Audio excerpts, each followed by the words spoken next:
Good evening, everybody. It's about 5 o'clock on a Friday right now, and I think a lot of folks are winding down. They're getting a little bit tired, getting ready to go to bed and not stay up all night and play video games. Just read and then just go to bed when you're done. But I felt like, I'd send us into the weekend with a little read aloud and a little challenge for everybody. So here's my challenge. If you read a book out loud to a younger sibling, to a parent, to an older sibling, to over the phone, or like I am right now, to an animal. Say hi, Riggins. This is my dog.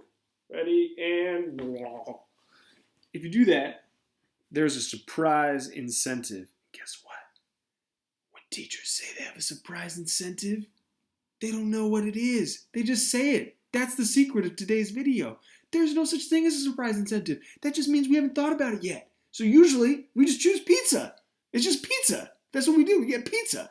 But this time I really do have a surprise incentive. But before that, I'm going to go ahead and read you one of my favorite books of all time, The Giving Tree. Now, it's a little bit of a controversial book because people can't decide whether it's actually happy or sad or what it is. But I encourage you to take it for whatever it means to you. And I'll go ahead and read it to you now. So, The Giving Tree by Charles Silverstein. Once there was a tree, and she loved a little boy. There's a tree right there, too. And every day the boy would come, and he would gather her leaves and make them into crowns and play king of the forest. He would climb up the trunk and swing from her branches and eat apples.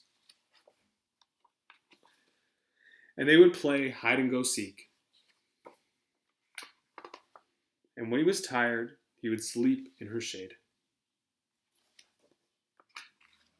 And the boy loved the tree. And the tree was happy.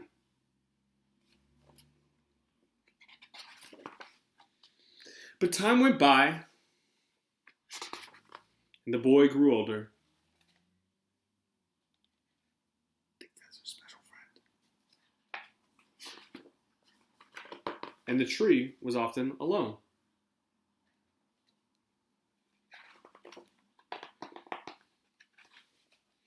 Then one day the boy came to the tree, and the tree said, "Come, boy, come and climb on my trunk and swing from my branches and eat apples and play in my shade and be happy."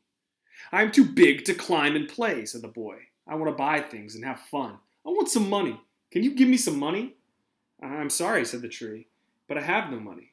I have only leaves and apples. Take my apples, boy, and sell them in the city. Then you will have the money, and then you will be happy." And so the boy climbed up the tree and gathered her apples and carried them away, and the tree was happy. But the boy stayed away for a long time, and the tree was sad. And then one day the boy came back, and the tree shook with joy, and she said, "Come, boy, climb up my trunk and swing from my branches and be happy." "I am too busy to climb," said the boy. "I want a house to keep me warm. Can you buy me a house?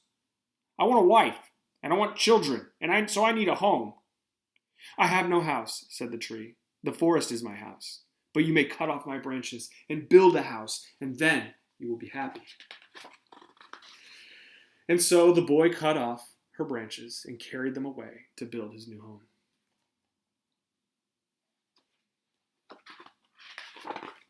And the tree was happy.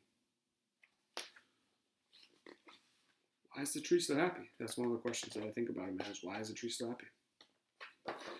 But the boy stayed away for a long time, and when he came back, the tree was so happy she could hardly speak. "Come, boy," she whispered. "Come and play."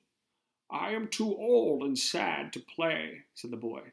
"I want a boat that will take me far away from here. Can you give me a boat?" "Cut down my trunk and make a boat," said the tree, "and then you can sail away and be happy."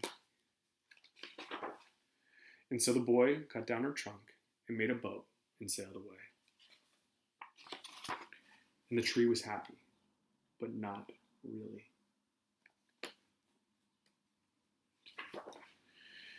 And after a long time, the boy came back again. "I'm sorry, boy," said the tree, "but I have nothing left to give you."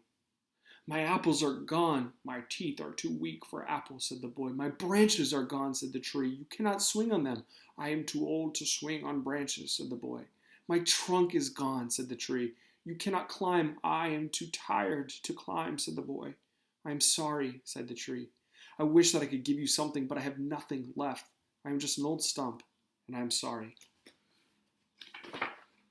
"I don't need very much now," said the boy. "Just a quiet place to sit and rest. I am very tired."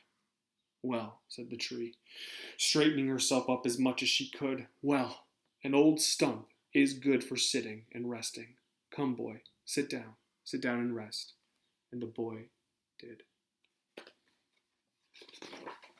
And the tree was happy. The end. Riggins, what do you think? What'd you think, bud? You was sleeping the whole time, weren't you, bud? Well, for those of you who stuck with us for 6 minutes, there's a surprise incentive. So if you did watch until the end, just send me an email that says Giving Tree, and you'll get a surprise incentive for listening to tonight's bedtime story. So, if you take a picture or if you take a video of you reading to a younger sibling or an animal or anything, even reading to yourself out loud is totally fine. Go ahead and do that. Send it to me, and you'll get the surprise incentive. So, looking forward to seeing you all next week. Get some rest, and we'll see you all on Monday.